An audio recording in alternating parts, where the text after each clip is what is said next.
Então, boa noite a todas e todos. Fala mais alto pro Igor ouvir. Obrigado. Então, para quem não me conhece, meu nome é Carlos, eu tenho 20 anos, eu sou estagiário aqui do púlpito do armazém.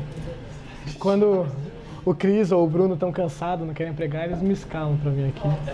Então, eu não tenho tipo, o conteúdo filosófico e teológico deles, então geralmente as pregações são bem menores, né? São bem reduzidas, eu quero manter o padrão, tá? Então abre comigo lá em Gênesis, ou liga a sua Bíblia aí em Gênesis 2:18.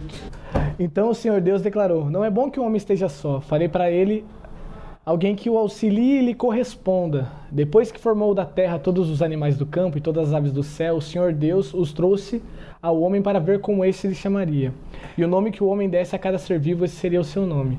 Assim o homem deu nome a todos os rebanhos domésticos, às aves do céu e a todos os animais selvagens. Todavia não se encontrou para o homem alguém que o auxiliasse e lhe correspondesse. Então o Senhor Deus fez o homem cair em profundo sono, e enquanto este dormia, tirou-lhe uma das costelas, fechando o lugar com carne. Com a costela que havia tirado do homem, o Senhor Deus fez uma mulher e levou até ele. Disse então o homem: esta sim é osso dos meus ossos e carne da minha carne. Ela será chamada mulher porque do homem foi tirada. Por essa razão, o homem deixará pai e mãe e se unirá à sua mulher, e eles se tornarão uma só carne. E o homem e a sua mulher viviam nus e não sentiam vergonha. Só até aí. Quero fazer uma oração novamente, beleza? Senhor Deus, eu te agradeço por essa oportunidade de estar mais uma vez aqui como porta-voz de algo que eu creio que vem do Senhor, de algo que eu creio que as pessoas precisam ouvir. Te agradeço também pela presença de cada pessoa aqui. Eu gosto muito de estar junto com essa galera, e para mim é sempre um privilégio me reunir como igreja com eles. Que o teu Espírito promove em nosso meio hoje o bem, a edificação e a glória para o teu nome, em nome de Jesus. Amém. Amém. Então hoje é o dia 8 de março, né? Comemora-se internacionalmente o Dia da Mulher, que foi uma data instituída lá no início do século e sempre faz com que a gente se lembre das conquistas femininas no decorrer da história, e também faz com que a gente se lembre das mulheres que fizeram ou fazem parte da nossa vida, né? E para homenagear algumas mulheres aqui da igreja, não vai ter... Algumas, não todas, né? Não vai ter ministração da galera do Ministério Infantil, mas eu quero ler um poema antes de começar a falar o que eu quero falar aqui nessa noite, tá bom? Ao longo da história, desde o tempo imperial, a mulher desafiou as potestades do mal. Sem medo e sem embaraço, foi conquistando espaço político e social. No Império conquistou o poder de estudar e na década de 30 o direito de votar, provando que a guerreira das decisões brasileiras começou a participar.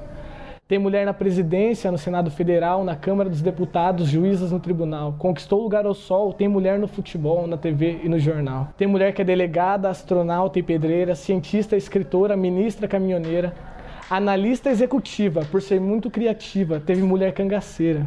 A mulher foi conquistando na construção da história respeito, dignidade, conhecimento e vitória, direito de liberdade, cidadania, igualdade, espaço, poder e glória. Com a sua ousadia, combateu a opressão. Lutou pelos seus direitos contra a discriminação. Bonita experiência, seu grito de independência ecoou feito canção. Veia aberta da América, sangue de libertação, de mulheres corajosas resplandece em cada chão. Na solidariedade faz nova sociedade avançar na construção. Margaridas combativas, las mariposas unidas, Dorothy dos excluídos, rosas, Marias sofridas, combatem forte a cobiça, defensoras da justiça, Olgas, Anitas, queridas. Mulher forte e poderosa, não aceita a opressão, do antiquado machismo reage à dominação, não fica acomodada quando ela é maltratada, denuncia a agressão. Bela, sábia e dinâmica, parceira em boa jornada, serena, justa, bondosa, competente, organizada, comprometida, atuante, corajosa e confiante, companheira na estrada. Mulher gosta de presente, sempre de carro e dinheiro. Uma flor fala mais alto do amigo ou companheiro. Em qualquer dia ou momento, quando expressa o sentimento de amor puro e verdadeiro. Todas essas qualidades, no entanto, não consegue avaliar. O valor que a mulher tem, temos que admirar. Sua alegria e beleza, seus braços de fortaleza e seu jeito de amar. Hoje à noite quero falar de um assunto que talvez seja um pouco complicado, né? Por isso eu ia pregar ele no ano passado, e o Cristiano teve, sabiamente, a ideia de procrastinar essa pregação até esse dia, que é o Dia da Mulher. E eu quero falar sobre misoginia. Falar que trem que é esse, né? Será que é apenas uma invenção do movimento feminista radical para oprimir o macho alfa dominante? Será que é só um sensacionalismo dos partidos de esquerda para conseguir militantes femininas? Ou é realmente um problema social, cultural gravíssimo que a gente não pode mais manter uma postura passiva? E qual que é o papel da igreja cristã na sustentação ou no combate deste algo? Então, a misoginia ela é uma palavra que vem do grego, né? E ela significa o ódio, o desprezo ou a repulsa ao gênero feminino e as suas características. Ela está diretamente ligada à violência contra a mulher. De acordo com o sociólogo, eu vou ler um pouco aqui porque é mais as definições científicas que eu colhi aqui. De acordo com o sociólogo Alan Johnson, a misoginia é um aspecto central do preconceito sexista e ideológico e, como tal, é uma base importante para a opressão de mulheres em sociedades dominadas pelo homem. A misoginia é manifestada em várias formas diferentes, desde piadas, pornografia, violência, até o autodesprezo que as mulheres são ensinadas a sentir pelos seus próprios corpos, quando não se encaixam no padrão que o homem estipula para que a mulher esteja. Michael Flood define a misoginia como ódio às mulheres e observa: a misoginia funciona como uma ideologia ou sistema de crença que tem acompanhado o patriarcado ou sociedades dominadas pelo homem por milhares de anos e continua colocando as mulheres em posições subordinadas com acesso limitado ao poder e à tomada de decisões. Aristóteles sustentou que mulheres existem como deformidades naturais e homens imperfeitos. Desde então, as mulheres em culturas ocidentais têm internalizado seu papel como bodes expiatórios da sociedade, influenciadas no século XXI pela objetificação das mesmas pela mídia, com seu autodesprezo culturalmente sancionado em fixações em cirurgias plásticas, anorexia e bulimia, entre outras coisas.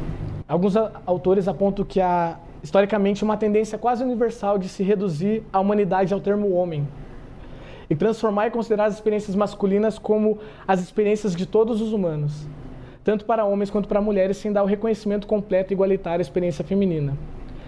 Postura que reflete um comportamento androcêntrico, e um grande exemplo disso é a Declaração Universal dos Direitos Humanos, né, que recebeu esse nome só em 1940, não, recebeu esse nome em 1998, quando que inicialmente, em 1948 até 1998, era chamada de Declaração Universal dos Direitos do Homem.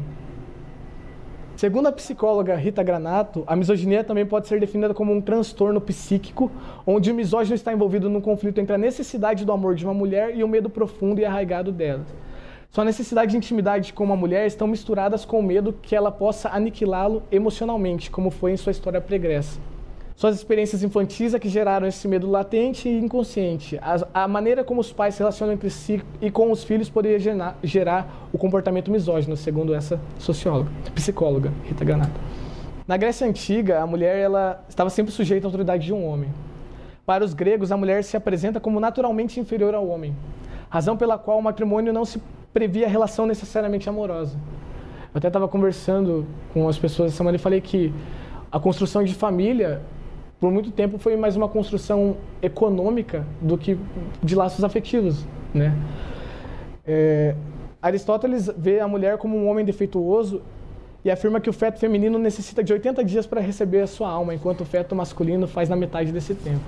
A mulher estava destinada ao espaço privado do lar, enquanto o espaço público era ocupado pelo homem. Na Idade Média, que era uma idade que era controlada já pela igreja cristã, né? Igreja, bom, independente de como vocês enxerguem isso. A honra, o prestígio e a religião formavam a base da conduta do homem. Esta última mantinha o controle, a religião, mantinha o controle sobre o matrimônio e sobre a reprodução.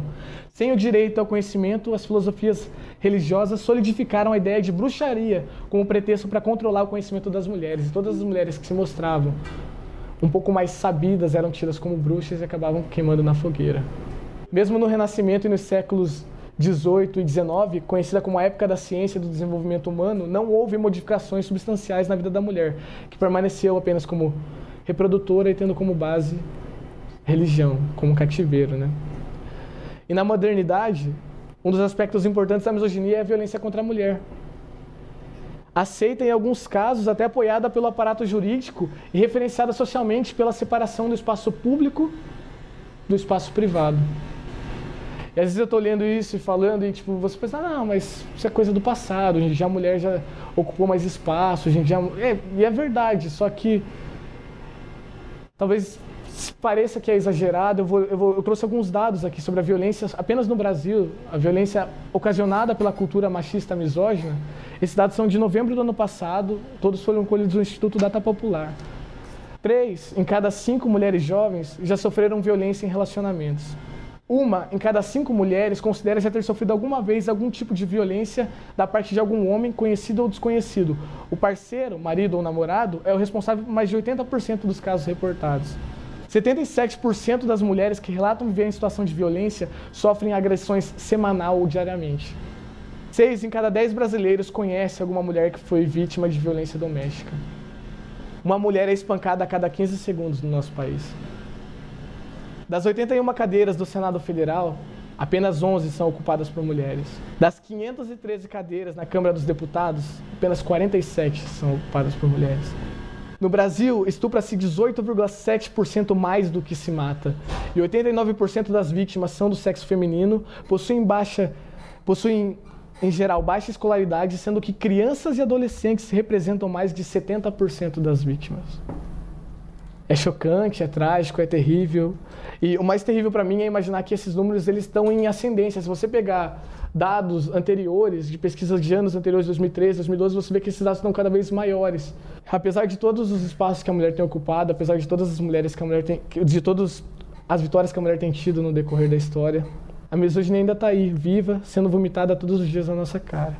E aí eu pergunto para você, e a igreja? Será que a igreja cristã, evangélica, que é o contexto onde a gente está inserido, qual que é a postura da igreja? Será que a igreja tem sido combativa? Será que a igreja tem se posicionado e tem falado em favor dessas pessoas que vivem dentro de um cativeiro? Infelizmente, com dor no coração de verdade, a gente sabe que não.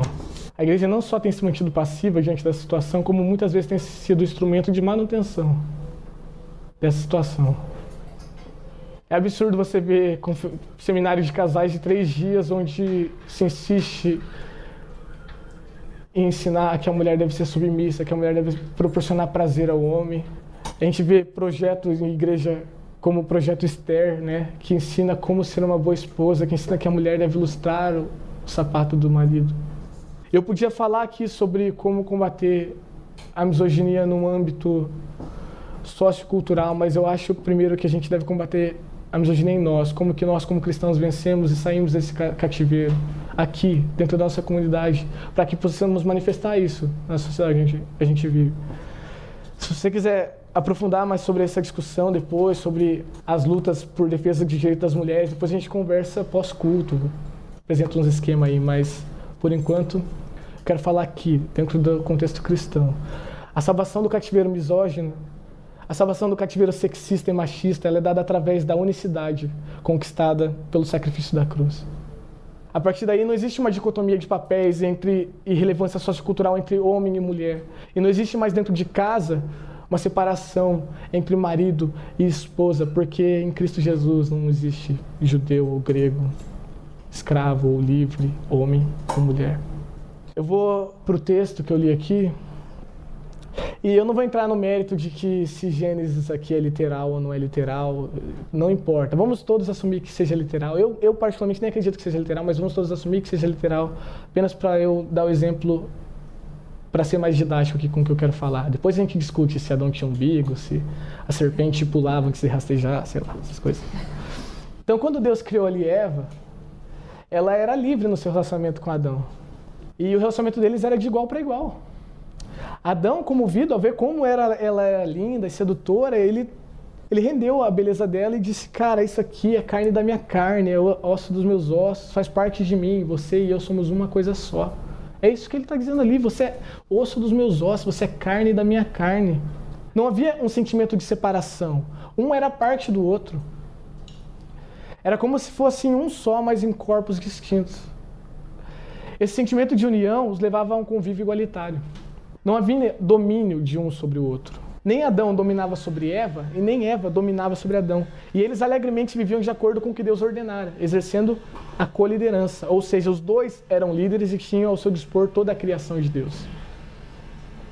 Os dois nem mesmo sabiam a diferença de ser macho e fêmea. Um admirava o outro, mas a ligação entre eles era tal que não havia percepção das diferenças. Eles viviam um verdadeiro amor no qual um cônjuge vê o outro apenas como uma extensão de si mesmo. Eles não tinham vergonha de estarem nus. Eram puros e inocentes que nem mesmo percebiam a diferença entre eles. Viviam plenamente gozando de tudo o que Deus ofereceu no jardim, compartilhando a alegria da abundância e a plenitude de conhecer o mundo sem a oposição entre bem e o mal, sem a oposição entre macho e fêmea. E aí Satanás, ao ver os dois, que manifesta em forma de serpente aqui, como a alegoria que Moisés quis usar, Satanás, ao ver os dois em uma vida tão plena, tratou logo de interferir e ofereceu-lhes o conhecimento das diferenças, o conhecimento do bem e do mal, que eram forças que sempre coexistiram, mas até então os seres humanos não tinham conhecimento delas, assim como já existiam macho e fêmea, mas eles não tinham conhecimento das diferenças, viviam na unidade. Ao aceitar o conhecimento do bem e do mal, o alegre casal passou a perceber as oposições. E eles perderam a unidade na qual haviam sido criados por Deus. Passaram a ter uma visão fragmentada. Adão viu que era homem e Eva viu que era mulher. Passaram a se perceber como indivíduos. Perceberam que eram distintos, perceberam que não eram um corpo só.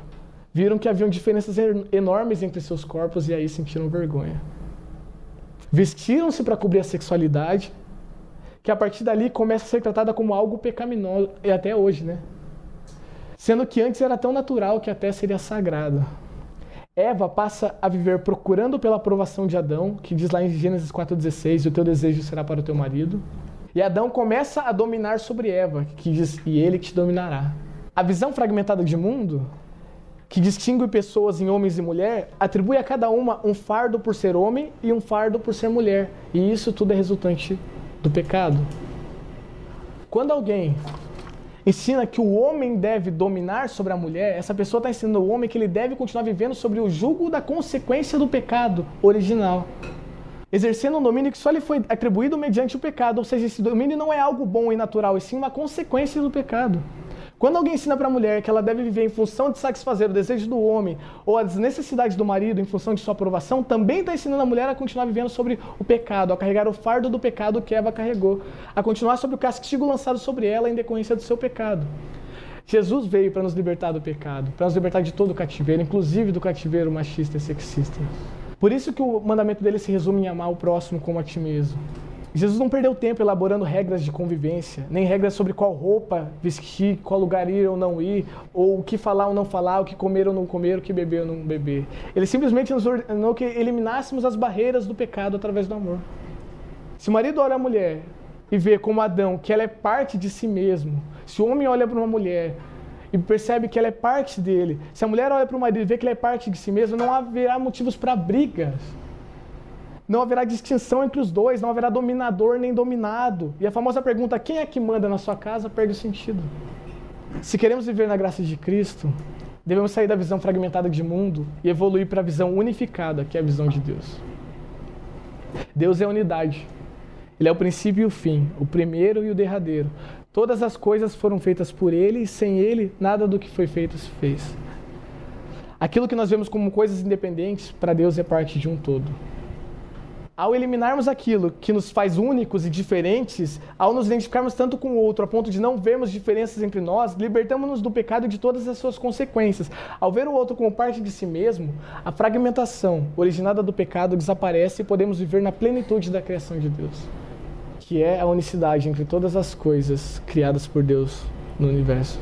Macho e fêmea são um só, vivendo em corpos diferentes. Marido e mulher são um só ser que vive em corpos diferentes. Todos nós somos um só ser que vive em corpos diferentes, parte de um corpo muito maior que é o corpo de Cristo. Só até aqui.